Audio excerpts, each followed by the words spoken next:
सामाजिक विज्ञान की क्लास में आपका स्वागत है। आज हम समझा रहे हैं विदेश में भारतीय उद्यमी। ये भूमंडलीकृत विश्व का बनने वाला ही पाठ है। समझें, विश्व बाजार के लिए खाद्य पदार्थ व फसलें उगाने के वास्ते पूंजी की आवश्यकता थी। बड़े बागानों के लिए तो बाजार और बैंकों से पैसा लिया जा सकता था, लेकिन छोटे मोटे किसानों का क्या होता। यहीं से देसी साहूकार और महाजन दृश्य में आते हैं, यानी ऋण देने वाले। क्या आपने शिकारी, पूरी श्राफ और नट्टू कोट्टई चेट्टियारों के बारे में सुना है? ये उन बहुत सारे बैंकरों और व्यापारियों में से थे जो मध्य एवं दक्षिण पूर्व एशिया में निर्यातोन्मुखी खेती के लिए कर्ज देते थे। इसके लिए वे या तो जेब से पैसा लगाते थे या यूरोपीय बैंकों से कर्ज लेते थे। उनके पास दूर दूर तक पैसे पहुंचाने की एक व्यवस्थित पद्धति होती थी।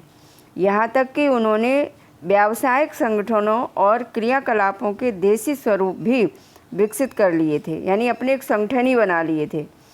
अफ्रीका में यूरोपीय उपनिवेशकारों के पीछे पीछे भारतीय व्यापारी और महाजन भी जा पहुँचे। हैदराबादी सिंधी व्यापारी तो यूरोपीय उपनिवेशों से भी आगे तक जा निकले। 1860 के दशक से उन्होंने दुनिया भर के बंदरगाहों पर अपने बड़े बड़े एम्पोरियम खोल दिए और इन दुकानों में सैलानियों को आकर्षक स्थानीय और विदेशी चीज़ें मिलती थीं।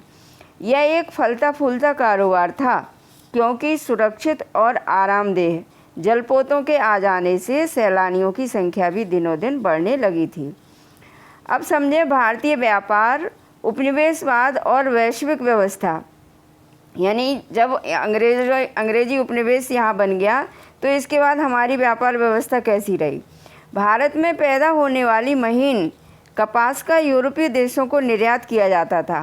पहले औद्योगिकरण के बाद ब्रिटेन में भी कपास का उत्पादन बढ़ने लगा था और इसी कारण वहाँ के उद्योगपतियों ने सरकार पर दबाव डाला कि वह कपास के आयात पर रोक लगाएं। ये पहले भी समझा चुके हैं, और स्थानीय उद्योगों की रक्षा करें। फलस्वरूप ब्रिटेन में आयातित कपड़ों पर सीमा शुल्क थोप दिए गए और वहाँ महीन भारतीय कपास का आयात कम होने लगा।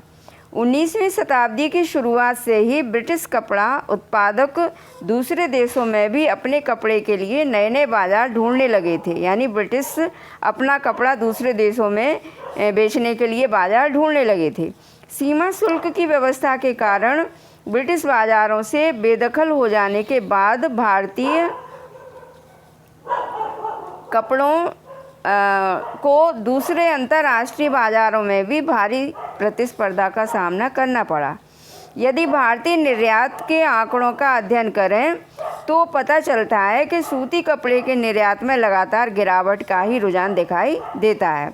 सन 1800 के आसपास निर्यात में सूती कपड़े का प्रतिशत 30 था, जो 1815 में घटकर 15% रह गया और 1870 तक तो यह अनुपात केवल 3% ही रह गया था। यानी हमारे यहाँ का निर्यात जो कपास का होता था, महीन कपास का, वो बहुत कम हो गया, बहुत कम रह गया। तो फिर भारत ने किन चीज़ों का निर्यात किया? आंकड़ों के माध्यम से सिर्फ एक नाटकीय कहानी सामने आती है। निर्मित वस्तुओं का निर्यात घटता जा रहा था और काय का निर्यात बढ़ रहा था? कच्चे माल का, और उतनी ही तेज़ी से कच्चे मालों का निर्यात बढ़ता जा रहा था।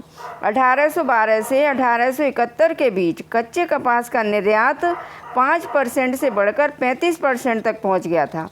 कपड़ों की रंगाई के लिए इस्तेमाल होने वाली नील की भी कई दशक तक बड़े पैमाने पर निर्यात होता रहा।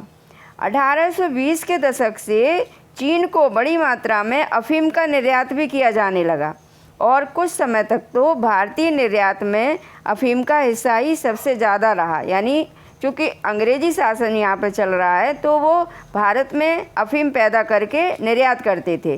ब्रिटेन की सरकार भारत में अफीम की खेती करवाती थी और उसे चीन को निर्यात कर देती थी, और अफीम के निर्यात से जो पैसा मिलता था उसके बदले चीन से ही चाय और दूसरे पदार्थों का आयात किया जाता था। 19वीं शताब्दी में भारतीय बाज़ारों में ब्रिटिश औद्योगिक उत्पादों की बाढ़ ही आ गई थी, यानी कच्चा माल यहाँ से जाता था और ब्रिटिश का बना हुआ माल भारत के बाज़ारों में आता था। भारत से ब्रिटेन और शेष विश्व को भेजे जाने वाले खाद्यान्न व कच्चे मालों के निर्यात में इजाफा हुआ। ब्रिटेन से जो माल भारत भेजा जाता था उसकी कीमत भारत से ब्रिटेन भेजे जाने वाले माल की कीमत से बहुत ज़्यादा होती थी। भारत के साथ ब्रिटेन हमेशा व्यापार अधिशेष की अवस्था में रहता था। इसका मतलब है कि आपसी व्यापार में हमेशा मतलब वो इस तरह से व्यापार करता था कि हमेशा ब्रिटेन को ही फ़ायदा रहता था। ब्रिटेन इस मुनाफे के आपसी व्यापार में ब्रिटेन इस मुनाफे के सहारे दूसरे देशों के साथ होने वाले व्यापारिक घाटे की भरपाई कर लेता था। बहुपक्षीय बंदोबस्त ऐसे ही काम करता है। इसमें एक देश के मुकाबले दूसरे देश को होने वाले घाटे की भरपाई किसी तीसरे देश के साथ व्यापार में मुनाफा कमाकर की जाती है। ब्रिटेन के घाटे की भरपाई में मदद देते हुए भारत ने 19वीं सदी की विश्व अर्थव्यवस्था का रूप तय करने में एक अहम भूमिका अदा की थी।